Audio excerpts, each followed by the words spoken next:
को मु केवल आपण मान को मन पकई देवा चाहे ए वाक्य कहवा समय आम निज जीवन को समीक्षा करवा वास्तव में ए वाक्य अनुसार आज आम स्तर क्यों आज वाक्यर प्रसंग होची विश्वासर स्तर the different level of faith विभिन्न प्रकार स्तर विश्वासी मानकर मध्य विभिन्न प्रकार स्तर रही वाक्य कहवा समय आम स्तर क्यों स्थान अच्छे आई विषय माने निजे निजे समीक्षा कर जापर वाक्य कहवा पूर्व मुझे गोटे छोटिया साक्ष्य मोर कहवाई चाहे आम देखु बर्तमान जगत मध्य जो आड़े देखा अशांति अशांति अशांति तो जगह शांति ना थे गोटे सेलून रे बसी हेयर कटिंग करूली से समय जड़े युवा पुओ कॉलेज रो से सेलून रे बसी से मते जानी प्रभु कर सेवा कार्य करे बोली से मते पचारे आज्ञा आपन प्रभु जीशु कौन सत्य जगत को आसी कहली हाँ आप तो जड़े स्टूडेंट आप इतिहास रे पढ़ी life and ministry of Jesus Christ आउ जीशु ख्रीस्ट आसी जद्वारा कि आमर ख्रीष्टाब्द दिन गणना तारीख सब है इतिहास प्रभु जीशु जन्म विषय सूचना दिए वंश विषय सूचना दिए तथा सी कहले मत कहीं सन्देह लगुच कहीं जीशु शांतिर राजकुमार बोली गोटे पत्रिका मु पाई जीशु को जो मैंने पाती से मैंने शांति पाती जीशु जगत को आसी शांति स्थापन करने मुझे सत कथा आप पढ़ुन ठीक कथा किंतु आज जगत को देखिले मत विश्वास लगे जे जीशु जगत को आसी संपूर्ण मिथ्या अटे बोले कहीं मैं आप तो देखुं पेपर टीवी रे मोबाइल चारिड़े सब न्यूज आते मर्डर बेविचार नाना प्रकार घटना युद्ध ए सब देखला मत लगुच जगत सारा अशांति जीशु आसी शांति स्थापन करने गोटे शांति स्थापन कले कहीं शांति तो कौ जगह ना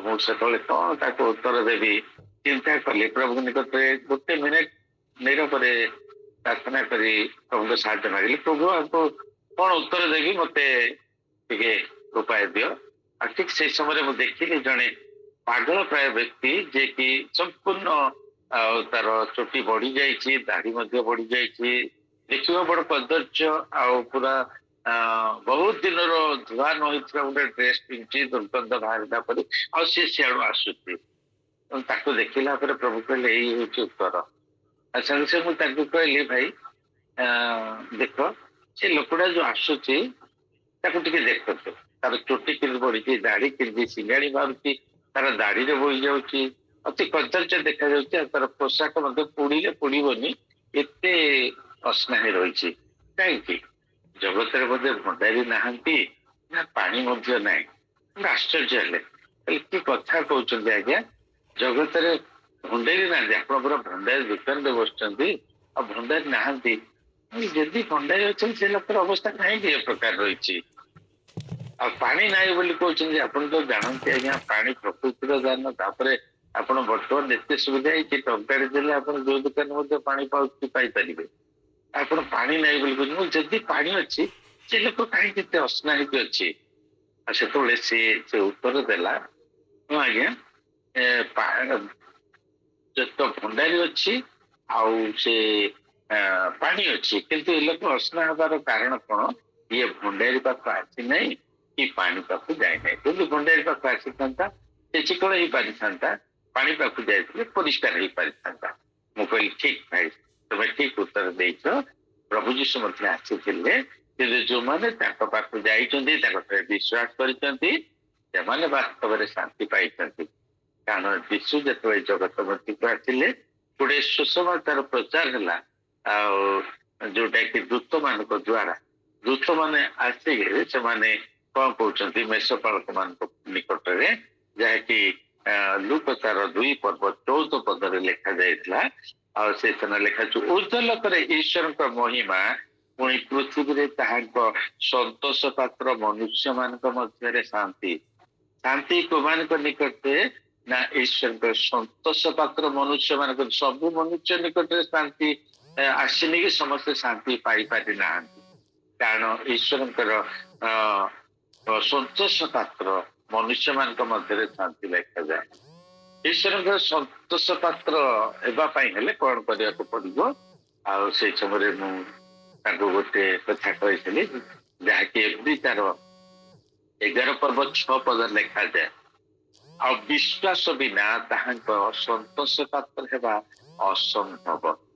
ଈଶ୍ୱର ଯେ ଅଛନ୍ତି ଆଉ ତାଙ୍କର ଅନ୍ୱେଷଣକାରୀ ମାନଙ୍କୁ ସେ ପୁରସ୍କାର ଦେବେ, ଏହା ତାଙ୍କ ନିକଟକୁ ଆସିବା ବ୍ୟକ୍ତିର ବିଶ୍ୱାସ କରିବା ଦରକାର। ବିଶ୍ୱାସ ବିନା ଈଶ୍ୱରଙ୍କ ସନ୍ତୋଷ ପାତ୍ର ହେବା ଅସମ୍ଭବ। ହୁଏତ ଆଜି ଅନେକ ପ୍ରଭୁଙ୍କ ଠାରେ ବିଶ୍ୱାସ କରିନାହାନ୍ତି, ତାଙ୍କର ସନ୍ତୋଷ ପାତ୍ର ହେଇପାରି ନାହାନ୍ତି। ଆଉ ଯୋଉମାନେ ତାଙ୍କୁ ବିଶ୍ୱାସ କରିଛନ୍ତି, ତାଙ୍କର ସନ୍ତୋଷ ପାତ୍ର ହେଇଛନ୍ତି, ସେମାନଙ୍କ ମଧ୍ୟରେ ଶାନ୍ତି ବିରାଜମାନ ହୋଇଛି। ଆଉ ଯୋଉମାନେ ଆଜି ଜଗତରେ ଯୋଉ ଅଶାନ୍ତି ଅଛି ବୋଲି କହୁଛନ୍ତି, ଆଉ ତାହାର ଉତ୍ତର ହେଲା, ଆଜି ଜଗତରେ ସବୁ କିଛି ଅଛି କିନ୍ତୁ ପ୍ରଭୁ ଯୀଶୁ ନାହାନ୍ତି। ପ୍ରଭୁଙ୍କର ବାକ୍ୟ ପ୍ରଚାର କରିବା ପାଇଁ ମଧ୍ୟ କଟକଣା ରହିଛି, ପ୍ରଚାର ବନ୍ଦ। ସବୁ ବିଷୟ ପ୍ରଚାର ହେଇପାରିବ, ସବୁ କିଛି ହେଇପାରିବ, କିନ୍ତୁ ଯୀଶୁଙ୍କର ପ୍ରଚାର ହେବା ପରେ ତେଣୁ କରି ବୋଲି ଆଜି ଜଗତ ମଧ୍ୟରେ ଶାନ୍ତି ନାହିଁ। ଆଜି ପରିବାର ମଧ୍ୟରେ ଶାନ୍ତି ନାହିଁ, କାରଣ ସବୁ କିଛି ଅଛି କିନ୍ତୁ ପରିବାରରେ ଯୀଶୁ ନାହାନ୍ତି। ଆଉ ଯୀଶୁଙ୍କ ଠାରେ ବିଶ୍ୱାସ କରିବା ଲୋକ ମଧ୍ୟ ନାହାନ୍ତି। ତେଣୁ କରି ଆଜି ଜଗତ ମଧ୍ୟରେ ଯୁଆଡେ ଦେଖିବ ସିଆଡେ ଅଶାନ୍ତି। କାରଣ ବିଶ୍ୱାସ ବିନା ଆମେ ସନ୍ତୋଷ ପାତ୍ର ହୋଇପାରିବା ନାହିଁ। ଆଜି ଅନେକ ଖ୍ରୀଷ୍ଟୀୟ ପରିବାର ଗୁଡିକରେ ମଧ୍ୟ ଅନେକ ସମୟରେ ଆମେ ରୋଗରେ ସମସ୍ୟାରେ ଅଭାବରେ ପଡି ଅନେକ ଅଶାନ୍ତି ମଧ୍ୟରେ ଜୀବନ କାଟୁଛନ୍ତି। କାରଣ ସେମାନେ ବିଶ୍ୱାସୀ ହେଲେ ମଧ୍ୟ ସେମାନେ ଭାବନ୍ତି ଆମେ ପ୍ରଭୁଙ୍କ ସହିତ ଅଛୁ, ଆମେ ଜଣେ ଖ୍ରୀଷ୍ଟ ବିଶ୍ୱାସୀ, କିନ୍ତୁ ବାସ୍ତବରେ ସେମାନଙ୍କ ନିକଟରେ ବିଶ୍ୱାସ ନଥାଏ। କେବଳ ନାମ ମାତ୍ର ସେମାନେ ନିଜକୁ ବିଶ୍ୱାସୀ ବୋଲି କହିଥାନ୍ତି, କିନ୍ତୁ ଯେତେବେଳେ ସମସ୍ୟା ଆସେ, ଦୁଃଖ ଆସେ, କଷ୍ଟ ଆସେ, ସେ ସମୟରେ ସେମାନେ ବିଚଳିତ ହେଇଯାଆନ୍ତି। ସେମାନଙ୍କ ଚରଣ ବିଚଳିତ ହେଇଯାଏ। ସେମାନଙ୍କ ନିକଟରେ ଆଉ ସେ ପ୍ରଭୁଙ୍କର ବାକ୍ୟ ନଥାଏ ଯେ ମୁଁ ପର୍ବତ କୋଣ ଆଡେ ଉର୍ଦ୍ଧ୍ୱ କରିବି, କୋଉଠାରୁ ମୋ ସାହାଯ୍ୟ ଆସିବ, ମୋ ସାହାଯ୍ୟ ସଦା ପ୍ରଭୁଠାରୁ ଆସେ। ଯେ ଇସ୍ରାଏଲକୁ ରକ୍ଷା କରୁଛି, ଘୁମାନ୍ତି ନାହିଁ କି ନିଦ୍ରା ଯାଆନ୍ତି ନାହିଁ, ସେ ତୁମ ଚରଣକୁ ବିଚଳିତ ହେବାକୁ ଦେବେ ନାହିଁ। ମାତ୍ର ସେଇ ସମୟରେ ସେମାନେ ବିଚଳିତ ହେଇଯାନ୍ତି, କାରଣ ସେମାନଙ୍କର ବିଶ୍ୱାସ ପ୍ରଭୁଙ୍କ ପାଖରେ ନଥାଏ। ତେଣୁକରି ଆମେ ଯେତେବେଳେ ବିଶ୍ୱାସର ସ୍ତର ଗୁଡିକୁ ଦେଖିବା, ଆଉ ସେଇ ସ୍ତର ଗୁଡିକ ଯେତେବେଳେ ମୁଁ କହିବା ସମୟରେ ତ ଆପଣ ମାନେ ନିଜ ନିଜକୁ ସମୀକ୍ଷା କରନ୍ତୁ ଯେ ଆଜି ଆପଣ ମାନେ ଯୋଉ ବିଶ୍ୱାସୀ ବୋଲି କହୁଛନ୍ତି, ବିଶ୍ୱାସରେ ଅଛନ୍ତି ବୋଲି କହୁଛନ୍ତି, ତାହେଲେ ଆପଣଙ୍କର ବିଶ୍ୱାସ କେଉଁ ସ୍ତରରେ ଅଛି? ମୋର ବିଶ୍ୱାସ ଆଜି କେଉଁ ସ୍ତରରେ ଅଛି? ମୁଁ କଣ ଆଜି ଶାନ୍ତିରେ ବାସ କରିପାରିଛି?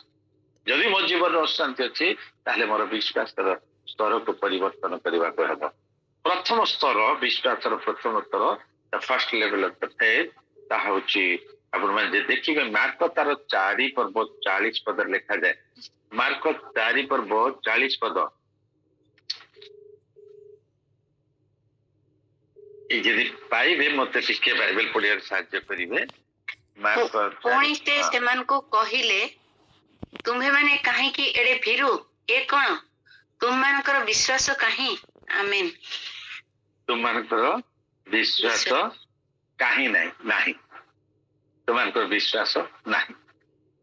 ମୋ ପ୍ରିୟ ମାନେ, ଏଇ ସ୍ଥାନରେ ଲେଖା ହଉଛି ତୁମମାନେ କାହିଁକି ଏତେ ଭୀରୁ?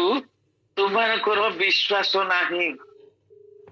ଆମେ ବିଶ୍ୱାସୀ ବୋଲି କହୁ ସତ, କିନ୍ତୁ ଆମମାନଙ୍କର ବିଶ୍ୱାସ ନାହିଁ। ପ୍ରଥମ ଲେବୁଲ ହଉଛି ଆମମାନଙ୍କର ବିଶ୍ୱାସ ନାହିଁ। ଅନେକ ଲୋକ ଅଛନ୍ତି, ଅନେକ ବିଶ୍ୱାସୀ ଅଛନ୍ତି। ବାଇବେଲ ମଧ୍ୟରେ ମଧ୍ୟ ଆମେ ଦେଖିବା ସେଇ ବିଶ୍ୱାସୀ ଆଉ ବିଶ୍ୱାସର ସ୍ତର ବ୍ୟକ୍ତି ମାନଙ୍କୁ। ଏଇ ସ୍ଥାନରେ ସେ ଏଇ ବିଷୟ କାହାକୁ କହୁଛନ୍ତି? ଆପଣ 12 ଶିଷ୍ୟକୁ କହୁଛନ୍ତି। ଏଇ ଘଟଣା ଆମେ ସମସ୍ତେ ଜାଣୁ, ଅତି ପୁରାତନ ଘଟଣା। ସଣ୍ଡେ ସ୍କୁଲ ପିଲାକୁ କହିଲେ ମଧ୍ୟ ସେ କହିପାରିବ ଯୀଶୁ ଝଡ଼ ତୋଫାନକୁ ସୁସ୍ଥିର କଲେ।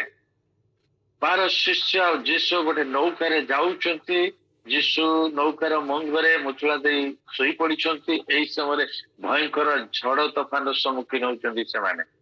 ଆଉ ବହୁତ ଚେଷ୍ଟା କରୁଛନ୍ତି, ହୁଏତ ସେମାନେ କିଏ ପାଣି ବାହିବାରେ ଲାଗିଥିବ ନୌକାରୁ, ଆଉ କିଏ କେତେ ଚେଷ୍ଟା କରୁଛନ୍ତି ସେମାନେ ନୌକାକୁ କଣ୍ଟ୍ରୋଲ କରିବା ପାଇଁ। କି ଝଡ ତୋଫାନରେ ନୌକା ଏତେ ଅସ୍ଥିର ହେଇ ପଡିଛି, ପାଣି ଭର୍ତ୍ତି ହେଇଯାଉଛି ସେମାନଙ୍କର। ଆଉ ସେମାନେ ବିଶ୍ୱାସ ହରଉଛନ୍ତି, ଆଶା ହରଉଛନ୍ତି, ଭରସା ହରଉଛନ୍ତି। ସେମାନେ ଜାଣୁଛନ୍ତି ଯେ ଆମେ ନିଶ୍ଚିତ ଭାବରେ ବୁଡି ମରିବୁ। ଆଉ ସେଇ ସମୟରେ ଚିତ୍କାର କରୁଛନ୍ତି ପ୍ରଭୁଙ୍କ ନିକଟରେ। ଆଉ ସେତେବେଳେ ନୌକାର ପଛମଙ୍ଗରେ ମୁଚୁଳାରେ ମୁଣ୍ଡ ଦେଇ ଶୋଇଥିଲେ। ଆଉ ସେମାନେ ତାହାଙ୍କୁ ଉଠାଇ କହିଲେ, ହେ ଗୁରୁ, ଆମେ ମଲୁ, ଆପଣଙ୍କର କଣ ଚିନ୍ତା ନାହିଁ? ସେଥିରେ ସେ ଉଠି ପର୍ବତକୁ ଧମକ ଦେଇ ସମୁଦ୍ରକୁ କହିଲେ, ତୁ ନିହ ଚୁପ୍ କର। ସେଥିରେ ପବନ ବନ୍ଦ ହେଲା, ସବୁ ଧୀରେ ଧୀରେ ହେଲା। ପୁଣି ସେ ସେମାନଙ୍କୁ କହିଲେ, ସେମାନେ କାହିଁକି ଏଡେ ଭୀରୁ, ତୁମମାନଙ୍କର ବିଶ୍ୱାସ ନାହିଁ? ବାସ୍ତବରେ ପ୍ରଭୁ ଯୀଶୁ ସେଇ ସ୍ଥାନରେ ଆପଣ ଶିଷ୍ୟମାନଙ୍କ ମଧ୍ୟରେ ବିଶ୍ୱାସ ନଥିବାର ଦେଖିଲେ। ଯେହେତୁ ଯୋଉ ଶିଷ୍ୟମାନେ ତାଙ୍କ ସହିତରେ ରହୁଥିଲେ, ପ୍ରାୟ 3.5 ବର୍ଷ ତାଙ୍କ ସହିତ ରହିଛନ୍ତି, ଆଉ ତାଙ୍କର ଆଶ୍ଚର୍ଯ୍ୟ କାର୍ଯ୍ୟ ମଧ୍ୟ ଦେଖିଛନ୍ତି, ଆଉ ତାଙ୍କର ବାକ୍ୟ ମଧ୍ୟ ଶୁଣିଛନ୍ତି, ବାକ୍ୟରେ ମନୋଯୋଗୀ ହେଇଛନ୍ତି, ଏସବୁ ସତ୍ତ୍ୱେ ତାଙ୍କ ଉପରେ ତାଙ୍କର ବିଶ୍ୱାସ ନାହିଁ। ଯଦି ଆମେ ସେଥିରେ ଦେଖିବା, ସେମାନେ ସେତେବେଳେ ପର୍ଯ୍ୟନ୍ତ ପ୍ରଭୁଙ୍କୁ ଚିହ୍ନି ପାରିନାହାନ୍ତି। ଯେହେତୁ ଆଜି ଆମମାନେ କି 10 ବର୍ଷ, କି 15 ବର୍ଷ, କି 20 ବର୍ଷ, କି ଜନ୍ମରୁ ପ୍ରଭୁଙ୍କ ଠାରେ ଆଉ ଖ୍ରୀଷ୍ଟିଆନ ବୋଲି ଆଖ୍ୟା ପାଇ ଜଗତ ମଧ୍ୟରେ ଜଣେ ଖ୍ରୀଷ୍ଟ ବିଶ୍ୱାସୀ ଭାବରେ ନିଜକୁ ପରିଚୟ ଦେଇଅଛୁ, ତଥାପି ମଧ୍ୟ ଯେ ଯୀଶୁ କିଏ ବର୍ତ୍ତମାନ ପର୍ଯ୍ୟନ୍ତ ତାହାକୁ ଚିହ୍ନି ପାରିନାହୁଁ, କି ତାଙ୍କ ଠାରେ ବିଶ୍ୱାସରେ ସ୍ଥିର ରହିପାରିନାହୁଁ। ଯଦ୍ୱାରା ପ୍ରଭୁ କହୁଛନ୍ତି, ତୁମ ଠାରେ ବିଶ୍ୱାସ ନାହିଁ। ଫାର୍ଷ୍ଟ ଲେଭଲ ଆମ ପାଖରେ ବିଶ୍ୱାସ ନାହିଁ। ଜଣେ ବିଶ୍ୱାସୀ ବୋଲାଉଥିବା ଜଣେ ଖ୍ରୀଷ୍ଟ ବିଶ୍ୱାସୀ ନିକଟରେ ବିଶ୍ୱାସ ନାହିଁ।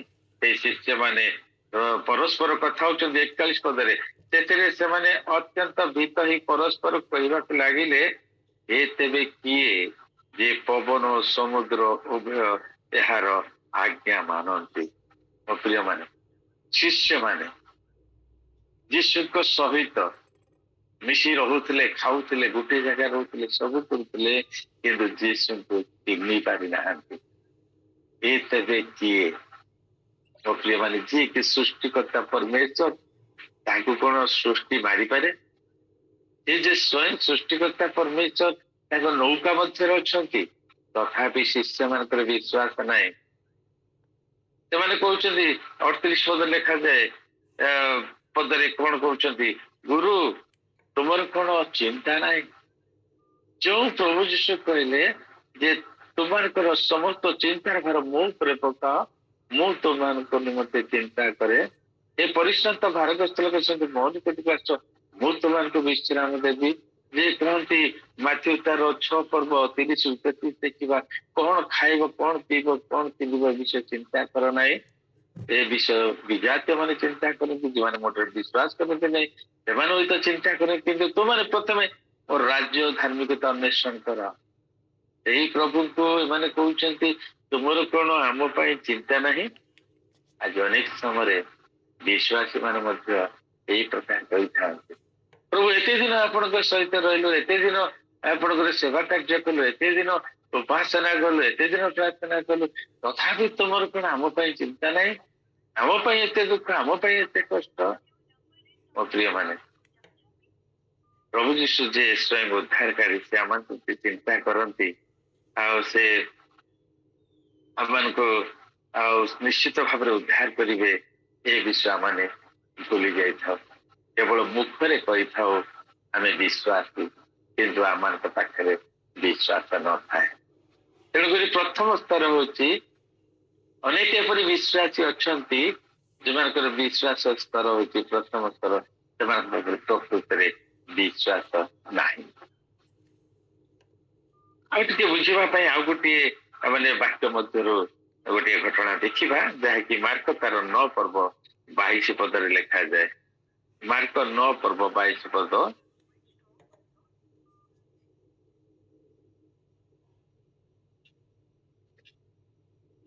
କିନ୍ତୁ ଏଇ କଥାରେ ତାଙ୍କ ମୁଖ ମଳିନ ହୋଇଗଲା। ଏଟା ତ ନାଇଁ ତ ମାତ୍ର 9:22 9:22 ମାରି ପକାଇବା ପାଇଁ ଥରକୁ ଥର ନିଆଁ ଓ ପାଣିରେ ପକାଇଅଛି, କିନ୍ତୁ ଆପଣ ଯଦି କିଛି କରିପାରନ୍ତି ତାହେଲେ ଆମମାନଙ୍କ ପ୍ରତି ଦୟା କରି ଆମମାନଙ୍କର ଉପକାର କରନ୍ତୁ। ସେଥିରେ ଯୀଶୁ ତାଙ୍କୁ କହିଲେ, କଣ କହିଲ? ଯଦି କରିପାରନ୍ତି, ବିଶ୍ୱାସୀ ପକ୍ଷରେ ସବୁ ହିଁ ସମ୍ଭବ, ସମସ୍ତ ହିଁ ସମ୍ଭବ। ଧନ୍ୟବାଦ। ଆମେ ଏଇ ସ୍ଥାନରେ ଦେଖୁଛୁ ଗୋଟେ ଘଟଣା। ଏଇ ଶିଷ୍ୟ ମାନଙ୍କ ପାଖକୁ ଜଣେ ବ୍ୟକ୍ତି, ତାଙ୍କର ପୁଅକୁ ଘୁଙ୍ଗାଭୂତ ଲାଗିଥିଲା, ଥରକୁ ଥର ତାକୁ ନିଆଁ ପାଣିରେ ପକେଇ ଦଉଥିଲା, ପାଟିରୁ ଫେଣ କାଢି ପଡିଯାଉଥିଲା। ଏହିପରି ଅବସ୍ଥାରେ ଶିଷ୍ୟମାନଙ୍କ ପାଖକୁ ଆଣିଛନ୍ତି, କିନ୍ତୁ ଶିଷ୍ୟମାନେ ତାକୁ ସୁସ୍ଥ କରିପାରି ନାହାନ୍ତି। ଆଉ ପରବର୍ତ୍ତୀ ସମୟରେ ତାଙ୍କୁ ଯେତେବେଳେ ସାକ୍ଷାତ କରିଛନ୍ତି, ସେମାନେ ତାଙ୍କ ସହିତ ବାଦାନବାଦ କରୁଛନ୍ତି। ଆମେ ତମ ପାଖକୁ ଆଣିଥିଲୁ, କାହିଁ ତମେ ସୁସ୍ଥ କରିପାରିଲ ନାହିଁ? ହୁଏତ ସେ ବ୍ୟକ୍ତି ଶୁଣିଛି ଅନେକ ସ୍ଥାନରେ ଯେ ଯୀଶୁ ରୋଗୀ ମାନଙ୍କୁ ସୁସ୍ଥ କରୁଛନ୍ତି, ଭୂତ ଛଡଉଛନ୍ତି, ତେଣୁକରି ସେ ତାଙ୍କ ଶିଷ୍ୟମାନଙ୍କୁ ଆଣିଥିଲା। ସେ ଭାବିଥିଲା ମୁଁ ତାଙ୍କ ପାଖକୁ ଆଣିଲି ହୁଏତ ଭଲ ହେଇଯିବି, କିନ୍ତୁ ପ୍ରକୃତରେ ପ୍ରଭୁଙ୍କ ଠାରେ ତାର ବିଶ୍ୱାସ ନଥିଲା। ମୋ ପ୍ରିୟ ମାନେ, ଯଦି ଜଣେ ବ୍ୟକ୍ତି ପ୍ରଭୁଙ୍କ ନିକଟକୁ ବିଶ୍ୱାସର ସହିତ ନ ଆସେ, ଯେତେ ବଡ ପ୍ରଭୁଙ୍କ ଲୋକ ହେଲେ ମଧ୍ୟ, ପ୍ରାର୍ଥନା କଲେ ମଧ୍ୟ କୌଣସି ଫଳ ଫଳି ପାରିବନି। କାରଣ ପ୍ରଭୁ ଯେତେ ଜଣ ସୁସ୍ଥ କରିଛନ୍ତି, ସମସ୍ତଙ୍କୁ କହିଛନ୍ତି ତୋର ବିଶ୍ୱାସ ହିଁ ତତେ ସୁସ୍ଥ କରିଅଛି। ସେ ଲୋକଟ ନିକଟରେ ବିଶ୍ୱାସର ଦୁର୍ବଳତା ଥିଲା, ତା ପାଖରେ ବିଶ୍ୱାସ ନଥିଲା। ଆଣିଛି, ସମସ୍ତେ ଭଲ ହଉଛନ୍ତି, ଇଏ ମଧ୍ୟ ଭଲ ହେଇଯିବ ପରା, ଏ ପ୍ରକାର ଭାବରେ ଆଣିଥିବା ଯୋଗୁଁ ସେ ସୁସ୍ଥ ହେଇପାରି ନାହିଁ। ଯେତେବେଳେ ଯୀଶୁ ଦେଖୁଛନ୍ତି ଶିଷ୍ୟମାନଙ୍କ ସହିତ ସେମାନେ ବାଦାନବାଦ କରୁଛନ୍ତି, ସେତେବେଳେ ସେ ତାଙ୍କ ନିକଟକୁ ଆସନ୍ତି। ଆଉ ସେ ସମୟରେ ଆଉ ସେଇ ବ୍ୟକ୍ତିଟି କହୁଛି ଯେ କୌଣସି ସ୍ଥାନରେ ତାହାକୁ ଧରେ। ସେ କହିଛନ୍ତି, ଲୋକ ସବୁ ମଧ୍ୟରୁ ଜଣେ ତାହାକୁ ଉତ୍ତର ଦେଲା, ହେ ଗୁରୁ, ମୁଁ ମୋର ପୁଅକୁ ଆପଣଙ୍କ ନିକଟକୁ ଆଣିଥିଲି, ତାହାକୁ ଗୋଟିଏ ଘୁଙ୍ଗାଭୂତ ଲାଗିଛି। ଯେ କୌଣସି ସ୍ଥାନରେ ସେ ତାହାକୁ ଧରେ, ତାହାକୁ ତଳେ ପକାଇ ଦିଏ, ତାହାର ମୁହଁରୁ ଫେଣ ବାହାରେ ଓ ସେ ଦାନ୍ତ ରଗଡେ, ଆଉ ସେ ଶୁଖି ଯାଉଛି। ତାହାକୁ ଛଡେଇବା ନିମନ୍ତେ ମୁଁ ଆପଣଙ୍କ ଶିଷ୍ୟମାନଙ୍କୁ କହିଥିଲି, କିନ୍ତୁ ସେମାନେ ପାରିଲେ ନାହିଁ। ସେ ସେମାନଙ୍କୁ ଉତ୍ତର ଦେଲେ, ଆରେ ଅବିଶ୍ୱାସୀ ବଂଶ, କେତେ କାଳ ମୁଁ ତୁମମାନଙ୍କ ସଙ୍ଗରେ ରହିବି? କେତେ କାଳ ତୁମମାନଙ୍କର ବ୍ୟବହାର ସହିବି? ଆଉ ତାହାକୁ ମୋ ନିକଟକୁ ଆଣ। ପ୍ରଭୁ କହୁଛନ୍ତି ମୋ ନିକଟକୁ ଆଣ। ସେଥିରେ ସେମାନେ ତାହାଙ୍କୁ ତାଙ୍କ ଛାମୁକୁ ଆଣିଲେ। ପୁଣି ତାହାଙ୍କୁ ଦେଖିବା ମାତ୍ରେ ସେଇ ଭୂତ ତାହାକୁ ଭୟଙ୍କର ଭାବରେ ମୋଡି ପକାଇଲା। ସମସ୍ତ ଭୂଇଁରେ ପଡି ମୁହଁରୁ ଫେଣ ବାହାର କରି ଗଡିବାକୁ ଲାଗିଲା। ସେତେବେଳେ ତାହାର ପିତା ପିତାଙ୍କୁ ପଚାରିଲେ, କେତେ ଦିନ ହେଲା ଏହା ଏପରି ହେଉଛି? ସେ କହିଲା, ପିଲା ବେଳୁ। ସେ ତାହାଙ୍କୁ ମାରି ପକାଇବା ପାଇଁ ଥରକୁ ଥର ନିଆଁ ପାଣିରେ ପକାଉଛି, କିନ୍ତୁ ଆପଣ ଯଦି କିଛି କରିପାରନ୍ତି। ଏଇ ସ୍ଥାନରେ ସେ ଲୋକ କହୁଛି, ଆପଣ ଯଦି କିଛି କରିପାରନ୍ତି କରନ୍ତୁ। ଆପଣ ଶିଷ୍ୟମାନଙ୍କ ପାଖକୁ ଆଣିଲେ, ସେମାନେ କିଛି କରିପାରିଲେ ନାହିଁ। ଆଉ ପ୍ରଭୁ ଯୀଶୁ ତାଙ୍କୁ ଦେଖିଲେ, ଆଉ ତାଙ୍କ ମଧ୍ୟରେ ବିଶ୍ୱାସ ନଥିବାଟା ଜାଣିପାରିଲେ। ଯଦି ତାଙ୍କ ପାଖରେ ବିଶ୍ୱାସ ଥାନ୍ତା, ସେ ତ ପ୍ରଭୁଙ୍କୁ ନିବେଦନ କରିପାରିଥାନ୍ତା, ପ୍ରଭୁ ଆପଣ ନିଶ୍ଚୟ ମୋ ପୁଅକୁ ସୁସ୍ଥ କରିପାରିବେ, ଆପଣ ସୁସ୍ଥ କରିଦିଅନ୍ତୁ ମୋ ପୁଅକୁ, ସେ ପ୍ରକାର କହିପାରିଥାନ୍ତା। କିନ୍ତୁ ତା ମଧ୍ୟରେ ବିଶ୍ୱାସ ନଥିବାର ପ୍ରଭୁ ଦେଖିପାରିଲେ। ଆଉ ସେ କହୁଛନ୍ତି ଯେ ଆପଣ ଯଦି କିଛି କରିପାରନ୍ତି ତାହେଲେ କରନ୍ତୁ। ଯୀଶୁ ସେତେବେଳେ ତାଙ୍କ ଉପରେ ବିରକ୍ତ ହେଉଛନ୍ତି, ରାଗୁଛନ୍ତି। ସେଥିରେ ଯୀଶୁ ତାଙ୍କୁ କହିଲେ, କଣ କହିଲ? ଯଦି କରିପାରନ୍ତି, ବିଶ୍ୱାସୀ ପକ୍ଷରେ ସମସ୍ତ ହିଁ ସମ୍ଭବ। ଏଇ ବିଷୟ ଯେତେବେଳେ କହିଲେ, ସେ ବ୍ୟକ୍ତିଟି ଜାଣିପାରୁଛନ୍ତି ଯେ ତାଙ୍କ ନିକଟରେ ଯେତେ ଆସିଛି, ସେ ପ୍ରଭୁ ଯୀଶୁ କହିବାର ଅର୍ଥ, ତମେ ଆସିଛ ସତ, କିନ୍ତୁ ତମ ଭିତରେ ବିଶ୍ୱାସ ନାହିଁ ଯେ ମୁଁ ତାକୁ ଭଲ କରିପାରିବି। ତେଣୁକରି ତୁମେ କହୁଛ ଯଦି କିଛି କରିପାର ତାହେଲେ କର, ପ୍ରକୃତରେ ତୁମର ବିଶ୍ୱାସ ଦୃଢତା ନାହିଁ। ସେତେବେଳେ ଯୀଶୁ ଯେତେବେଳେ ଏ କଥା କହୁଛନ୍ତି, ସେ ଲୋକଟି ଜାଣିପାରୁଛି ତାର ଦୁର୍ବଳତାକୁ, ସତରେ ତା ପାଖରେ ବିଶ୍ୱାସ କମ ରହିଛି। ତେଣୁକରି ସେ ଯୀଶୁ ଗୋଟେ ନିବେଦନ ପ୍ରାର୍ଥନା କରୁଛି, ହେ ପ୍ରଭୁ, ମୋର ଅବିଶ୍ୱାସର ପ୍ରତିକାର କର, ପୁଣି ମୋ ପୁଅକୁ ସୁସ୍ଥ କର। ସେତେବେଳେ ଯୀଶୁ ତାହାକୁ ସୁସ୍ଥ କରୁଛନ୍ତି। ଅବିଶ୍ୱାସର ପ୍ରତିକାର। ଏ ବ୍ୟକ୍ତି ମାନି ନେଉଛି ମୋ ମଧ୍ୟରେ ବିଶ୍ୱାସ ନାହିଁ। ଏ ବ୍ୟକ୍ତି ବିଶ୍ୱାସ କରିବା ପାଇଁ ଚାହୁଁଛି, ମାତ୍ର ବିଶ୍ୱାସ କରିପାରି ନାହିଁ। ତେଣୁ ପ୍ରଭୁ ଯୀଶୁ ଆଉ ତାର ଅବିଶ୍ୱାସର ପ୍ରତିକାର କଲେ।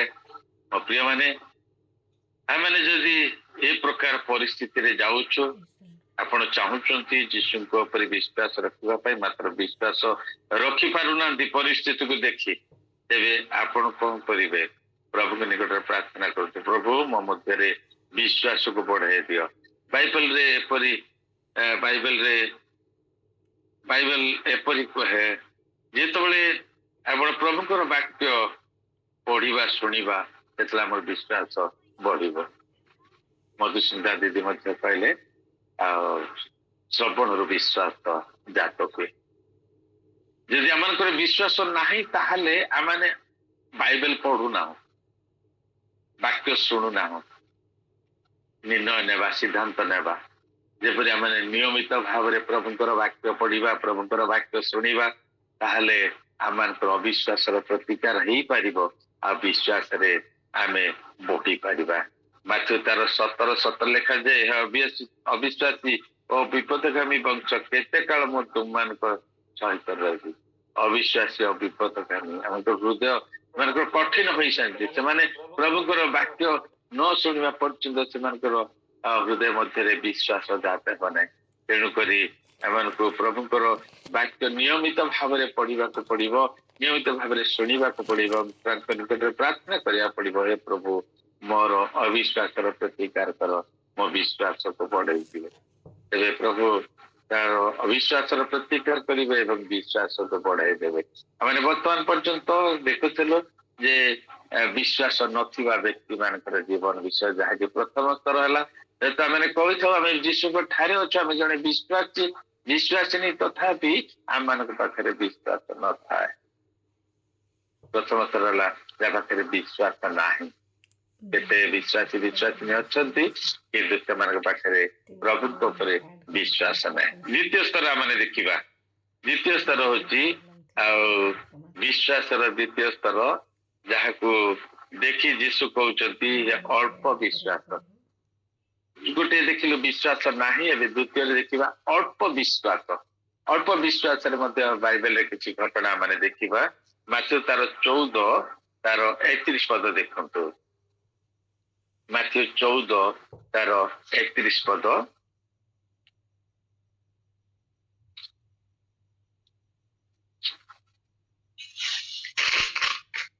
ଯୀଶୁ ସେଇ କଣି ହାତ ବଢାଇ ତାଙ୍କୁ ଧରି କହିଲେ, ହେ ଅଳ୍ପ ବିଶ୍ୱାସୀ, କାହିଁକି ସନ୍ଦେହ କଲ?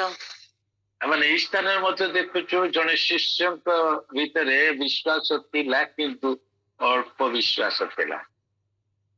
ଏଠାରେ ଜଣେ ବିଶ୍ୱାସୀ ଅଛନ୍ତି, ଯୋଉ ବିଶ୍ୱାସୀର ବିଶ୍ୱାସ ଅଳ୍ପ। ଆଜି ଆମମାନଙ୍କ ମଧ୍ୟରେ ମଧ୍ୟ ଅନେକ ବିଶ୍ୱାସୀ ଅଛନ୍ତି, ଯୋଉମାନଙ୍କର ପ୍ରଭୁଙ୍କ ଠାରେ ବିଶ୍ୱାସ ଅଛି ସତ, କିନ୍ତୁ ଅଳ୍ପ ବିଶ୍ୱାସ।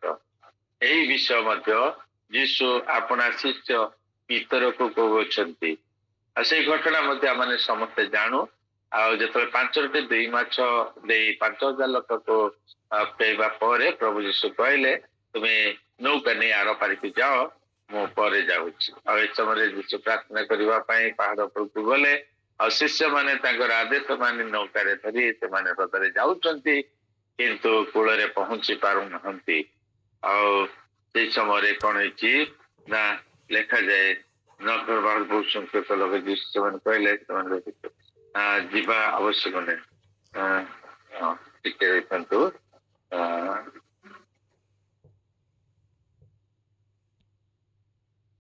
ଏବଂ ପ୍ରତିକୂଳ ବାୟୁ ହେତୁ ତାହା ଲହଡିରେ ଟଳମଳ ହେଉଥିଲା। କିନ୍ତୁ ରାତ୍ରିର 4ଥ ପରରେ ସେ ସମୁଦ୍ର ଉପରେ ଚାଲି ଚାଲି ସେମାନଙ୍କ ପାଖକୁ ଆସିଲେ। ଦେଖିଲେ ଯେତେବେଳେ ଶିଷ୍ୟମାନେ ବଡ ସମସ୍ୟାରେ ପଡିଛନ୍ତି, ପ୍ରତିକୂଳ ପବନ, ଆଗକୁ ଯାଇ ପାରୁନାହାନ୍ତି, କୂଳରେ ପହଞ୍ଚି ପାରୁନାହାନ୍ତି। ପ୍ରଭୁ ଯୀଶୁ ପ୍ରାର୍ଥନାରେ ଥିଲେ ମଧ୍ୟ ତାଙ୍କ ଶିଷ୍ୟମାନଙ୍କର କଥା ଜାଣି ପାରୁଛନ୍ତି, ଆଉ ସେମାନଙ୍କୁ ଆଉ ସେଇ ସମୟରେ ସାହାଯ୍ୟ କରିବା ପାଇଁ ସେ ପାଖରେ ଆଉ ନୌକା ନଥିଲା ବୋଲି ଲେଖାଯାଏ। ସେ ପାଣି ଉପରେ ଚାଲି ଚାଲି ଶିଷ୍ୟମାନଙ୍କ ନିକଟକୁ ଆସୁଛନ୍ତି।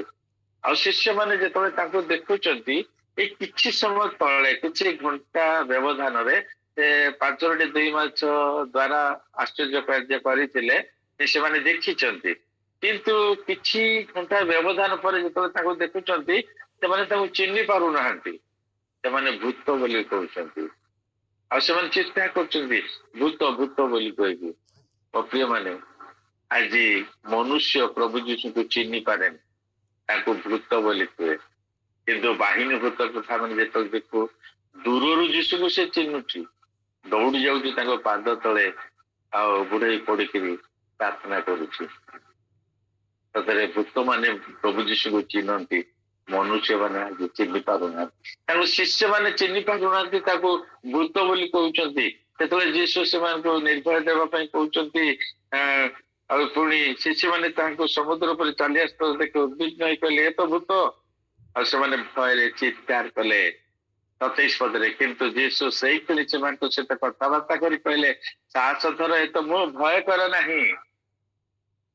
ଭୂତ ବୋଲି ସେମାନେ ଭୟ କରନ୍ତି। ଅନେକ ସମୟରେ ଆମମାନେ କିଛି ରାତ୍ରିରେ ପ୍ରଭୁଙ୍କ ସହିତ ଆଳାପ କରିବା ପାଇଁ, ସମସ୍ୟାରୁ ଉଦ୍ଧାର ପାଇବା ପାଇଁ ଏକାନ୍ତରେ ଆଉ ରାତ୍ରି ମଧ୍ୟରାତ୍ରିରେ ବସି ପ୍ରାର୍ଥନା କରୁଥିବା ହଠାତ୍ କିଛି ଶବ୍ଦ ହେଲା, ଆଉ ହୁଏତ ପ୍ରଭୁଙ୍କର ଉପସ୍ଥିତି ଆସିଲା, କିନ୍ତୁ ସେତେବେଳେ ଅନେକ ଭୟଭୀତ ହେଇଯାଇକିରି ଚିତ୍କାର କରିଥାନ୍ତି, ଆରେ ଭୂତ ପଳେଇ ଆସିଲା। ଜାଣିପାରନ୍ତି ନାହିଁ ପ୍ରଭୁ ଯୀଶୁଙ୍କୁ ମୁଁ ପ୍ରାର୍ଥନା କରୁଥିଲି, ପ୍ରଭୁ ଯୀଶୁ ଆସିଛନ୍ତି। ଅନେକ ସମୟରେ ଏ ପ୍ରକାର ପରିସ୍ଥିତି ମଧ୍ୟ ହୁଏ। ସେମାନେ ଭୂତ ବୋଲି ଭାବି ଚିତ୍କାର କରୁଛନ୍ତି। ସେତେବେଳେ ପିତର ଉତ୍ତର ଦେଲେ, ଯୀଶୁ ଯେତେବେଳେ ନିର୍ଭୟ ଦେଇ କହୁଛନ୍ତି ଭୟ କର ନାହିଁ, ଏ ତ ମୁଁ, ସେତେବେଳେ ପିତର କହୁଛନ୍ତି ହେ ପ୍ରଭୁ, ଯେବେ ଆପଣ ତେବେ ଜଳ ଉପରେ ଆପଣଙ୍କ ନିକଟକୁ ଯିବା ପାଇଁ ମତେ ଆଜ୍ଞା କରନ୍ତୁ।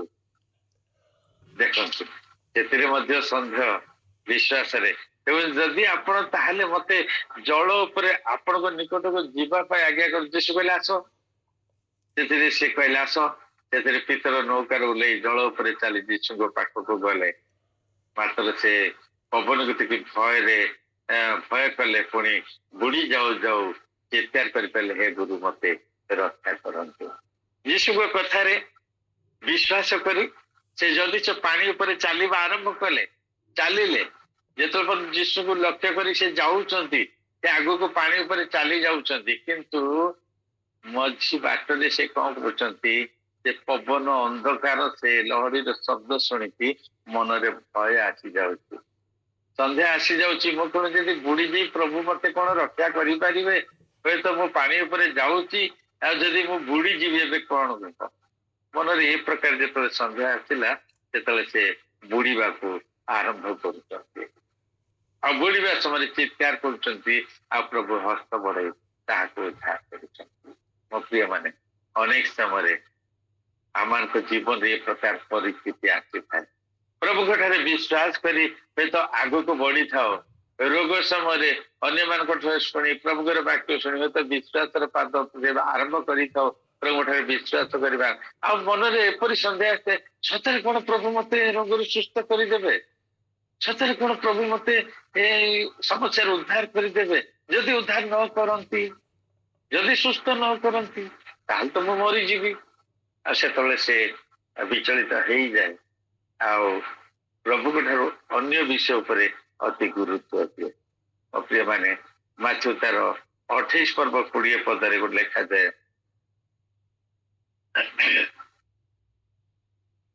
ମାଥ୍ୟୁ 28:20, ମୁଁ ତୁମମାନଙ୍କୁ ଯେଉଁ ଯେଉଁ ଆଜ୍ଞା ଦେଇଅଛି ସେଇ ସବୁ ପାଳନ କରିବାକୁ ଶିକ୍ଷା ଦେଇ ସେମାନଙ୍କୁ ଶିଷ୍ୟ କର, ଆଉ ଦେଖ ଯୁଗାନ୍ତ ପର୍ଯ୍ୟନ୍ତ ସଦାସର୍ବଦା ମୁଁ ତୁମମାନଙ୍କ ସଙ୍ଗେ ସଙ୍ଗେ ଅଛି। ଆମେନ୍। ଯେଉଁ ପ୍ରଭୁ କହୁଛନ୍ତି ମୁଁ ଯୁଗାନ୍ତ ପର୍ଯ୍ୟନ୍ତ ତୁମ ସଙ୍ଗେ ସଙ୍ଗେ ଅଛି, ଯିଏକି ଆଉ ଯୋହନ ପୁସ୍ତକରେ ମଧ୍ୟ କହୁଛନ୍ତି ମୁଁ ତୁମକୁ କେବେ ଅନାଥ କରି ଛାଡ଼ିବି ନାହିଁ, ଆଉ ଜନ 14:18ରେ, ଆଉ ମୁଁ ତୁମମାନଙ୍କୁ କେବେ ମଧ୍ୟ ପରିତ୍ୟାଗ କରିବି ନାହିଁ। ସେଇ ପ୍ରଭୁ ଯିଏକି ଆମମାନଙ୍କୁ ଆହ୍ୱାନ କରିଛନ୍ତି, ସେ ବିଶ୍ୱାସ ଯୋଗ୍ୟ ପରମେଶ୍ୱର ଅଟନ୍ତି। ତାହାଙ୍କର କଥା ଉପରେ ଆମମାନଙ୍କର ବିଶ୍ୱାସ ନଥାଏ। ଆଗକୁ ବଢିଥାଉ ସତ, ଅଧା ବାଟରେ ଆମମାନଙ୍କ ମନରେ ସନ୍ଦେହ ଆସି ଯାଇଥାଏ, ସତରେ ସେ କଣ ମତେ ଉଦ୍ଧାର କରିପାରିବେ? ତାଙ୍କର ଯୋଉ ପ୍ରତିଜ୍ଞା ରହିଛି, ଯାହାକି ଯିଶା ତାର 43:1-2ରେ ପଢିବା, ଆମେ ଜଳ ମଧ୍ୟ ଦେଇ ଗମନ କଲେ ହେଁ ଜଳ ଆମକୁ ମଗ୍ନ କରିବ ନାହିଁ, ଅଗ୍ନି ମଧ୍ୟ ଦେଇ ଗମନ କଲେ ଅଗ୍ନି ଆମକୁ ଆଉ ଗ୍ରାସ କରିପାରିବ ନାହିଁ, ଦାହ ଜନ୍ମାଇ ପାରିବ ନାହିଁ। ଏ ପ୍ରକାର ପ୍ରତିଜ୍ଞାକାରୀ ପରମେଶ୍ୱର, ତାଙ୍କର ସେଇ ବାକ୍ୟ ଉପରେ ଆମମାନଙ୍କର ବିଶ୍ୱାସ ନଥାଏ। ଆମ ମନରେ ସନ୍ଦେହ ଆସିଥାଏ, ମୋ ପ୍ରିୟ ମାନେ ଯଦି ପ୍ରଭୁଙ୍କ ଠାରୁ ଆଶ୍ଚର୍ଯ୍ୟ କାର୍ଯ୍ୟ ଦେଖିବା ପାଇଁ ଚାହୁଁ ତାହେଲେ ଆମଙ୍କର ବିଶ୍ୱାସ ଦୃଢ ହେବା ଦରକାର। ଆଜି ଆମଙ୍କର ବିଶ୍ୱାସ କମ ଥିବାରୁ ଆମେ ଆମଙ୍କ ଜୀବନରେ ଆଶ୍ଚର୍ଯ୍ୟ କାର୍ଯ୍ୟ ଦେଖି ପାରୁନାହୁଁ। ଆମେ ପ୍ରଭୁଙ୍କ ପାଖରୁ କିଛି ପାଇ ପାରୁନାହୁଁ। ଏହି ସ୍ଥାନରେ ସେ ପିତରଙ୍କୁ କହୁଛନ୍ତି ତୁମେ କାହିଁକି ସନ୍ଦେହ କଲ? ମୋ ପ୍ରିୟ ମାନେ ବିଶ୍ୱାସରେ ଯେତେବେଳେ ସନ୍ଦେହ ଆସେ ସେତେବେଳେ ଆମର ବିଶ୍ୱାସରେ ଆମେ କମଜୋର ହେଇଯାଉ। ଯଦି ଆପଣମାନେ ଦେଖିବେ ଯାକୋବ ତାର 1:6-7 କିନ୍ତୁ ସେ କିଛି ମାତ୍ର ସନ୍ଦେହ ନ କରି ବିଶ୍ୱାସ କରି ପ୍ରାର୍ଥନା କରୁ, କାରଣ ଯେ ସନ୍ଦେହ କରେ ସେ ବାୟୁରେ ଇତସ୍ତତ ଚାଳିତ ତରଙ୍ଗ ସଦୃଶ୍ୟ, ସେପରି ଲୋକ ପ୍ରଭୁଙ୍କ ଠାରୁ କିଛି ପାଇବ ବୋଲି ମନେ ନ କରୁ, କାରଣ ସେ ତ ଦିମନା ଲୋକ। ଅନେକ ସମୟରେ ପ୍ରଭୁ ନିକଟକୁ ଆସୁ ସତ ବିଶ୍ୱାସର ସହିତ, କିନ୍ତୁ ଆମଙ୍କର ସନ୍ଦେହ ଉତ୍ପନ୍ନ ହୁଏ, ଆମେ ଦିମନା ହେଇଯାଉ। ଆଉ ସେଇ ସମୟରେ ପିତରଙ୍କୁ ଯେପରି ସେ କହିଲେ ତୁମମାନେ ତୁମର କାହିଁକି ସନ୍ଦେହ କଲ? ଆଉ ଯେତେ ସେ ପ୍ରଭୁଙ୍କ ନିକଟକୁ ଯିବା ପାଇଁ ଆରମ୍ଭ କରିଥିଲା କିନ୍ତୁ ପଥ ମଧ୍ୟରେ ବୁଡିବାକୁ ଆରମ୍ଭ କରୁଛି। ଆମେ ଏହି ସ୍ଥାନରେ ବିଶ୍ୱାସର ଦ୍ୱିତୀୟ ସ୍ତର ଦେଖିଲୁ ଯେ କମ ବିଶ୍ୱାସ। ପ୍ରଥମେ ଦେଖିଲୁ ବିଶ୍ୱାସ ନାହିଁ, ଦ୍ୱିତୀୟ ଦେଖୁଛୁ ଦ୍ୱିତୀୟ ସ୍ତରରେ କମ ବିଶ୍ୱାସ। ବର୍ତ୍ତମାନ ତୃତୀୟ ସ୍ତର ଦେଖିବା, ଯାହାକି ମାଥ୍ୟୁ ତାର 15 ପର୍ବ 28 ପଦରେ ଲେଖାଯାଏ। ମାଥ୍ୟୁ 15 ପର୍ବ 28 ପଦ। ସେଥିରେ ଯୀଶୁ ତାହାକୁ ଉତ୍ତର ଦେଲେ, ଗୋ ନାରୀ, ତୁମ୍ଭର ବଡ ବିଶ୍ୱାସ, ତୁମ୍ଭର ଇଚ୍ଛା ଅନୁସାରେ ତୁମ୍ଭ ପ୍ରତି ଘଟୁ। ସେଇ ଦଣ୍ଡରୁ ତାହାର କନ୍ୟା ସୁସ୍ଥ ହେଲା। ମାନେ ଏହି ସ୍ଥାନରେ ଦେଖୁଛୁ ଗୋଟେ ବଡ ବିଶ୍ୱାସ ବିଷୟ ଲେଖାଯାଏ। ପ୍ରଥମେ ଦେଖିଲୁ ବିଶ୍ୱାସ ନାହିଁ, ଦ୍ୱିତୀୟ ଦେଖିଲୁ କମ ବିଶ୍ୱାସ, ଏବେ ତୃତୀୟର ସ୍ତର ହଉଛି ବଡ ବିଶ୍ୱାସ। ବଡ ବିଶ୍ୱାସ এই ଘଟଣା ଲେଖାଯାଏ ଗୋଟେ କିଣେନୀୟ ସ୍ତ୍ରୀ ବିଷୟରେ ଲେଖାଯାଏ, ଯିଏକି ଯୀଶୁଙ୍କ ପଛରେ ଆସୁଛନ୍ତି। ତାଙ୍କର ଝିଅର ଶରୀର ଅସୁସ୍ଥ ଭୂତ ଲାଗିଛି, ତାକୁ ସୁସ୍ଥ କରିବା ପାଇଁ ସେ ତାଙ୍କ ପଛେ ପଛେ ଯାଇ କହୁଛି, ଆଉ ଯୀଶୁ ଶୁଣୁଛନ୍ତି କିନ୍ତୁ ନ ଶୁଣିଲା ପରି ଯାଉଛନ୍ତି। ଆଉ ସେ ସ୍ତ୍ରୀ ଲୋକଟି ଧୈର୍ଯ୍ୟ ହରା ନ ହୋଇ ତାଙ୍କ ପଛରେ ଚାଲିଛି, ତାଙ୍କ ପଛରେ ଚାଲିଛି, ବାରମ୍ବାର ବାରମ୍ବାର ନିବେଦନ ପ୍ରାର୍ଥନା କରୁଛି, କିନ୍ତୁ ପ୍ରଭୁ ଶୁଣୁନାହାନ୍ତି। ଶିଷ୍ୟମାନେ କହୁଛନ୍ତି, ଗୁରୁ ଏ ବହୁତ ସମୟ ହେଲା ଆମ ପଛରେ ଆସିକି ଆଉ ପ୍ରାର୍ଥନା କରୁଛି, ତାର ପ୍ରାର୍ଥନା ଟିକେ ଶୁଣନ୍ତୁ। ଯୀଶୁ କହୁଛନ୍ତି, ସନ୍ତାନ ମାନଙ୍କ ଆହାର କୁକୁର ମାନଙ୍କୁ ଉଚିତ ନୁହେଁ। ବାସ୍ତବରେ ଏହି ସ୍ଥାନରେ ଏହି ସ୍ତ୍ରୀ ଲୋକର ବିଶ୍ୱାସକୁ ଦେଖନ୍ତୁ। କଣ ଦେଖି ଯୀଶୁ ତାଙ୍କୁ କହିଲେ, ଗୋ ନାରୀ, ତୁମର ବଡ ବିଶ୍ୱାସ, ତୁମ ବିଶ୍ୱାସ ଅନୁଯାୟୀ ତୁମ ପ୍ରତି ଘଟୁ। ମୋ ପ୍ରିୟ ମାନେ, ଯେତେବେଳେ ପ୍ରଭୁ ଶୁଣୁନାହାନ୍ତି ତଥାପି ମଧ୍ୟ ସେ ତା ପଛରେ ଯାଉଛନ୍ତି। ଆଜି ଅନେକ ବିଶ୍ୱାସୀ ଅଛନ୍ତି ଯୋଉମାନେ ପ୍ରାର୍ଥନା କରନ୍ତି, ଥରେ ଦୁଇଥର ପ୍ରାର୍ଥନା କଲା ପରେ ଅଧୈର୍ଯ୍ୟ ହେଇଯାନ୍ତି, ପ୍ରାର୍ଥନାର ଉତ୍ତର ଆସୁନାହିଁ, ପ୍ରଭୁଙ୍କୁ ଛାଡି ଦେଇକି ଅନ୍ୟ ଆଡେ ଚାଲିଯାନ୍ତି। ଅନେକ ବିଶ୍ୱାସୀ ଏ ପ୍ରକାର ଅଛନ୍ତି। କେବଳ ନୂଆ ବିଶ୍ୱାସୀ ନାହିଁ, ପୁରୁଣା ବିଶ୍ୱାସୀ ମାନେ ଅଛନ୍ତି। ପ୍ରାର୍ଥନା ଥରେ ଦିଥର କରିଦେବେ, ଧୈର୍ଯ୍ୟ ନାହିଁ, ଅପେକ୍ଷା କରିବା। କିନ୍ତୁ ଏ ସ୍ତ୍ରୀକୁ ଦେଖୁଛୁ ପ୍ରଭୁ କଣ ଦେଖି ତାକୁ କହିଲେ ତୋର ବଡ ବିଶ୍ୱାସ। ଦେଖୁଛନ୍ତି ଏତେ ପ୍ରାର୍ଥନା କରୁଛି, ଏତେ ପ୍ରାର୍ଥନା କରି ତାଙ୍କ ପଛେ ପଛେ ଯାଉଛି, ତଥାପି ପ୍ରଭୁ ଜାଣି ଶୁଣି ନ ଶୁଣିଲା ଅଭିନୟ କରୁଛନ୍ତି, ତଥାପି ମଧ୍ୟ ସେ ଛାଡୁନି, ତାଙ୍କ ପଛରେ ଯାଉଛି। ଶିଷ୍ୟମାନେ ଯେତେବେଳେ କହୁଛନ୍ତି ସେତେବେଳେ ସେ କହୁଛନ୍ତି, ସନ୍ତାନ ମାନଙ୍କୁ ଆହାର କୁକୁର ମାନଙ୍କୁ ଦିଆଯାଏ। ମାନେ କେତେ ଲଜ୍ଜାଜନକ ବିଷୟ। ତାକୁ କୁକୁର ସହିତ ତୁଳନା କରିକି ପ୍ରଭୁ କହୁଛନ୍ତି ଯେ ସନ୍ତାନ ମାନଙ୍କ ଆହାର କୁକୁର ମାନଙ୍କୁ ଦିଆଯାଏ ନାହିଁ। କେତେ ବଡ କଥା ପ୍ରଭୁ ଯୀଶୁ ତାଙ୍କୁ କହୁଛନ୍ତି, ତଥାପି ମଧ୍ୟ ସେ ସ୍ତ୍ରୀ ଲଜ୍ଜା ବୋଧ କରୁନାହିଁ। ଆଉ ସେ କଣ କରୁଛି ନା ଯୀଶୁଙ୍କ ପଛେ ପଛେ ଯାଉଛି, ଆଉ ସେ ଗୋଟେ ଉତ୍ତର ଦଉଛି। ଏ କିଣାନୀୟ ସ୍ତ୍ରୀ ଲୋକ କହୁଛନ୍ତି କଣ, କିନ୍ତୁ ସେଇ ସ୍ତ୍ରୀ ଲୋକ ଆସି ତାକୁ ପ୍ରମାଣ ଯୀଶୁ କୁହନ୍ତୁ, ପଢନ୍ତୁ ଟିକେ। କିନ୍ତୁ ସେ କହିଲା, ହଁ ପ୍ରଭୁ, କାରଣ କୁକୁର ମାନେ ତ ନିଜ ନିଜ ପ୍ରଭୁଙ୍କ ମେଜରୁ ପଡିବା ଗୁଣ୍ଡି ଗୁଣ୍ଡା ଖାଆନ୍ତି। ସେ ନିଜେ ଲଜ୍ଜାବୋଧ କରେନି, ମାତ୍ର ନିଜକୁ କୁକୁର ସ୍ଥାନରେ ରଖିଲା। ହଁ ସତରେ ଆପଣ ଯାହା କହିଲେ ଠିକ କଥା, ସନ୍ତାନ ମାନଙ୍କ ଆହାର କୁକୁର ମାନଙ୍କୁ ଦିଆଯାଏ ନାହିଁ, କିନ୍ତୁ କୁକୁର ମାନେ ତ ତଥାପି ଆପଣ ମାଲିକର ମେଜରୁ ଗୁଣ୍ଡା ଗୁଣ୍ଡି ପଡିବାର ଅପେକ୍ଷା କରିଥାନ୍ତି। ସେ ଗୁଣ୍ଡା ଗୁଣ୍ଡି ହୁଏ ତ ମତେ ଟିକେ ଦିଅନ୍ତୁ। କେତେ ବଡ ବିଶ୍ୱାସ। आज अनेक समय जदि आम प्रभु किसी अपमान सह करू किसी लोक आमको किसी निंदार कथा कहती लज्जित करती से प्रभु पाखर फेरी जाता ये स्त्री लोक जो कुकुर स्थल समान कर लज्जाबोध करूना कि फेरी जाऊ ना से कौची हाँ मो कुकुर हो पारे कि कुकुर मान तो मेजर पड़ा गुंडा गुंडे को अपेक्षा करते आपण से गुंडा गुंडी मत टिके दिंतु से जीशु कहते कौन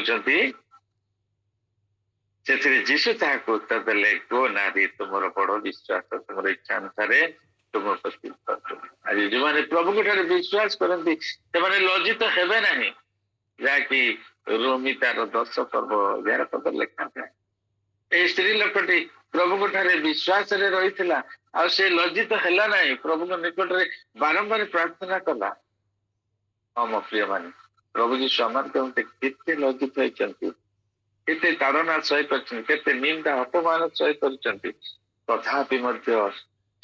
आम पाप बहन कर आम परित्राण दे प्रभु जीशु निमंते आम निंदा अपमान ताड़ना सहले केवे छाड़ी पछक फेरी जावा ना से स्त्री लोकटी एते कथा शुणिला से पाखर पछक फेरी ना जदि आम माथ्यू तार 8 पर्व 10 पद पढ़ा कौन लिखा जाए माथ्यू 8:10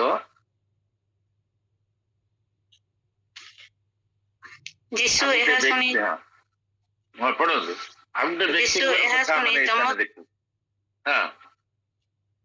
जीशु यह शुणी चमत्त होई पछरे आसुवा लोक कहले मु तुम मानकु सत्य कहूची इस्राएल मध्य काहारे एते बड़ विश्वास पाई नाही ये गोटे बड़ विश्वास विषय लेखा जाऊँगी गोटे नारी विश्वास देखिलु गोटे किणानिया स्त्री यही स्थान गोटे सत सेनापति विश्वास को देखी जीशु कहले इस्राएल मध्य एत बड़ विश्वास मु काठारे देखी ना केते बड़ विश्वास से देखी यही घटना मैंने जानू मुझे जहाँ कहवाई जाऊँगी कौन विषय नुआ ना समस्त विषय पुराणा विषय किंतु केवल आम विश्वास लेवल को परीक्षा करवा वाक्य शुणा समय सत सेनापति जड़े दास एत बड़ सत सेनापति निजर दासपति मनोयोगी होली से प्रभु निकट को आसी आज आम केते जन अन्य बजर सहित प्रभु निकट आसी निवेदन प्रार्थना करुचु ये व्यक्ति मध्य अनेक गुड़िए विषय देखुंट केते बड़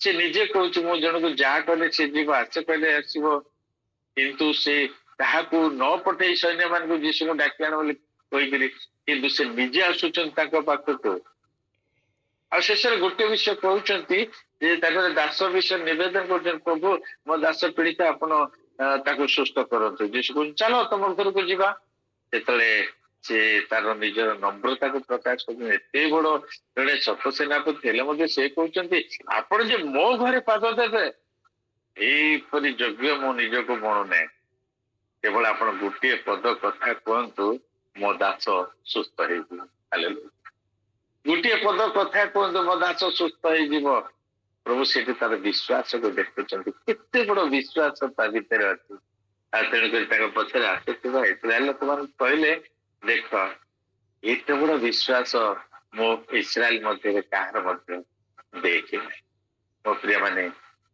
आम विश्वास लेवल आज कौटे आम विश्वास बोलाऊ सत आम पाखे विश्वास ना प्रथम स्तर आम अच्छे ना द्वितीय स्तर हाँ विश्वास अच्छी किंतु अल्प विश्वास अच्छी जद्वारा कि आम सन्देह करुचु आ तृतीय स्तर देखुचु गोटे बड़ विश्वास आज आम कौ स्तर अच्छु जदि आम से 2 स्तर अच्छु चेष्टा करवा प्रभु निकट प्रार्थना करवा प्रभु मोर विश्वास प्रतिकार कर मते बड़ विश्वास साहाय्य कर निश्चित भाव प्रभु प्रार्थना शुणवे आम विश्वास को बढ़ाईदेवे बर्तमान शेष स्तर को आम जा समाप्त करने पूर्व मुझे आउ गोटे प्रकार विश्वास को आपण निकट रखी मोर वाक्य शेष करने चाहे जहाँकि जाकुब तार 2 पर्व 17 पद एवं 20 और 22 पद ये पढ़ु जाकुब 2 पर्व 17 पद एवं 20 पद 22 पद सेहीपरि मध्य विश्वास कर्म बिना निजे मृत 20 ହଁ କିନ୍ତୁ କିନ୍ତୁ हे निर्बोध मनुष्य, कर्म बिना विश्वास जे निष्फल, ଏହା କଣ ଜାଣିବାକୁ ଇଚ୍ଛା କରୁଅଛ? 22 ପଦ। ତୁମ୍ଭେ ଦେଖୁଅଛ ଯେ ବିଶ୍ୱାସ ତାହାଙ୍କ କର୍ମର ସହକାରୀ ଥିଲା, ଆଉ କର୍ମ ଦ୍ୱାରା ବିଶ୍ୱାସ ସିଦ୍ଧ ହେଲା। ହାଲେଲୁୟା।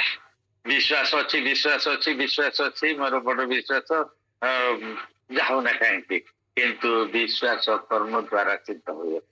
କେତେବେଳେ ଆମଙ୍କର ବିଶ୍ୱାସ ଅଛି ବୋଲି ପ୍ରମାଣିତ ହବ, ସିଦ୍ଧ ହେବ, ଯେତେବେଳେ ଆମେ କର୍ମ କରିବା। କେବଳ ବିଶ୍ୱାସ କରୁଛି ବୋଲି କହିଲେ ଯଥେଷ୍ଟ ନୁହେଁ, କାରଣ ଲେଖାଯାଉଛି କର୍ମ ବିନା ବିଶ୍ୱାସ ମୃତ, କର୍ମ ବିନା ବିଶ୍ୱାସ ନିଷ୍ଫଳ, ବୃଥା। ହଁ ମୋ ପ୍ରିୟ ମାନେ, ଯଦି ଆମେ କେବଳ ବିଶ୍ୱାସ ଅଛି ବୋଲି କହିବା ତାହା ଯଥେଷ୍ଟ ନୁହେଁ, ବିଶ୍ୱାସ କର୍ମ ଦ୍ୱାରା ହିଁ ସିଦ୍ଧ ହେଇଥାଏ। ଜଣେ ଲୋକ ଭୋକରେ ଅଛି, ଆମର ଦେବାର କ୍ଷମତା ରହିଛି, ଆମମାନଙ୍କ ପାଖରେ ସକ୍ଷମ ଅଛି ତାକୁ କିଛି ଦେବା ପାଇଁ, କିନ୍ତୁ ଆମେ କହିବା ହଁ ମୁଁ ବିଶ୍ୱାସ କରୁଛି ଆପଣଙ୍କ ପ୍ରଭୁ ନିଶ୍ଚିତ ଆହାର ଯୋଗାଇବେ। କେବଳ ମୁଖରେ କହିଦେଲେ ସେ ଲୋକ ତୃପ୍ତ ହେଇଯିବ ନାହିଁ। ଜଣେ ଥଣ୍ଡାରେ ଥରୁଛି, ସେତେବେଳେ ଆମେ ତାକୁ ଗୋଟେ ଚାଦର ଘୋଡେଇବାକୁ, କମଳ ଘୋଡେଇବାକୁ ନ ଦେଇ କହିବା ମୁଁ ବିଶ୍ୱାସ କରୁଛି ପ୍ରଭୁ ଆପଣଙ୍କୁ ଆଉ ଉଷ୍ମ ହେବା ପାଇଁ କିଛି ଚାଦର କି କମଳ ଦେବେ। ସେ ବିଶ୍ୱାସ ସିଦ୍ଧ ହୁଏନି। ଯଦି ଆମର ବିଶ୍ୱାସ ଅଛି ତାହେଲେ ଆମଙ୍କର କର୍ମ ଦ୍ୱାରା ଆମେ ସେ ବିଶ୍ୱାସକୁ ସିଦ୍ଧ କରିପାରିବା। ଯଦି ଆପଣମାନେ ଦେଖିବେ ଆମଙ୍କର ଅବ୍ରାହ୍ମଙ୍କ ବିଷୟ ଏ ସବୁଠାରୁ ବଡ ଉଦାହରଣ। ପରମେଶ୍ୱର ଅବ୍ରାହ୍ମକୁ କହିଲେ ତୁମେ ତୁମ ପୁତ୍ର ଇସାକୁ ଆମ ଉଦ୍ଦେଶ୍ୟରେ ବଳି ଉତ୍ସର୍ଗ କର। ଅବ୍ରାହ୍ମଙ୍କ ପାଖରେ ବିଶ୍ୱାସ ଥିଲା, ସେ ବିଶ୍ୱାସରେ ତାଙ୍କ ପଛରେ ଯାଇଥିଲେ, ତାଙ୍କର ଆଜ୍ଞା ମାନିଥିଲେ, ଆଉ ସେ ଜଣେ ବିଶ୍ୱାସୀ ଥିଲେ, ବିଶ୍ୱାସୀର ଆଦି ପିତା ଥିଲେ। ତଥାପି ମଧ୍ୟ ପ୍ରଭୁ ତାଙ୍କୁ ବିଶ୍ୱାସ କରୁଛନ୍ତି। ଯେତେ ସେ ବିଶ୍ୱାସ କରୁଛି ପ୍ରକୃତରେ ତାର କର୍ମ ଦ୍ୱାରା ସେ ସିଦ୍ଧ ହେଇପାରିବ। ମାତ୍ର ତାଙ୍କର ବିଶ୍ୱାସ କେତେବେଳେ ସିଦ୍ଧ ହେଲା, ଯେତେବେଳେ ସେ ତାଙ୍କ ପୁତ୍ରକୁ ଇସାଙ୍କୁ ନେଇ ପ୍ରଭୁଙ୍କ ଉଦ୍ଦେଶ୍ୟରେ ବଳି ଉତ୍ସର୍ଗ କଲେ। ଯଦି ଅବ୍ରାହ୍ମ କହିଥାନ୍ତେ ଯେ ମୋ ଠାରେ ବିଶ୍ୱାସ ଅଛି, ମାତ୍ର ମୁଁ ପୁଅକୁ ବଳି ଦେଇପାରିବି ନାହିଁ, କଣ ସେଠାରେ ତାଙ୍କର ବିଶ୍ୱାସ ସିଦ୍ଧ ହେଇପାରିଥାନ୍ତା? ସେ ବିଶ୍ୱାସ ରଖିଥିଲେ ପ୍ରଭୁଙ୍କ ନିକଟରେ ଯେ ମୋ ପୁଅ ମରିବା ସଙ୍କଟରେ ମଧ୍ୟ ପ୍ରଭୁ ଉଦ୍ଧାର କରିବେ। କାରଣ ଯେଉଁ ପ୍ରଭୁ ବୃଦ୍ଧ ବୟସରେ ଆଉ ବୃଦ୍ଧା ଅବସ୍ଥାରେ ମତେ ପୁଅ ଦେଇଛନ୍ତି, ଯେ କହିଛନ୍ତି ଯେ ତମର ବଂଶ ଆକାଶର ତାରା ସମୁଦ୍ରର ବାଲି ପରି ଗଣି ହେବ ନାହିଁ, ସେଇ ପରମେଶ୍ୱର ଯେତେବେଳେ ମୋ ପୁଅକୁ ମାଗୁଛନ୍ତି ଆଉ ମୁଁ ତାଙ୍କୁ ବଳି ଉତ୍ସର୍ଗ କରିବି, ମୃତ୍ୟୁ ମଧ୍ୟରୁ ମଧ୍ୟ ସେ ତାଙ୍କୁ ଫେରାଇ ଆଣିବେ। ଦେଖନ୍ତୁ ଏଇ ବିଷୟ ଏବ୍ରୀ ତାର 11 ପର୍ବ 18-19 ପଦ ପଢନ୍ତୁ। ଏବ୍ରୀ 11-18-19।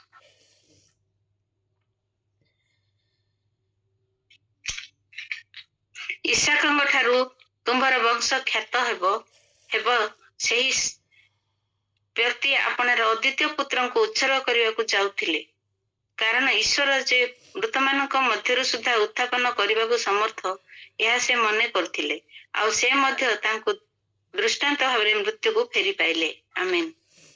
ପ୍ରକୃତରେ ସେ ଯେଉଁ ବିଶ୍ୱାସ ରଖିଥିଲେ ଯେ ମୃତ୍ୟୁ ସ୍ଥାନରୁ ମଧ୍ୟ ମୋ ପୁଅକୁ ସେ ଫେରାଇ ଆଣିବେ, ଆଉ ଦୃଷ୍ଟାନ୍ତ ସ୍ୱରୂପ ମଧ୍ୟ ତାହା ହିଁ ଘଟିଥିଲା। ଏଇ ସ୍ଥାନରେ ଆମେ ଦେଖୁଛୁ ତାଙ୍କର କର୍ମ ଦ୍ୱାରା ତାଙ୍କର ବିଶ୍ୱାସ ସିଦ୍ଧ ହେଇପାରିଲା। ଆମେ କଣ ଦେଖୁଛୁ, ପରମେଶ୍ୱର କହିଲେ ତୁମେ ତୁମର ପୁତ୍ରକୁ ବଳି ଉତ୍ସର୍ଗ କର।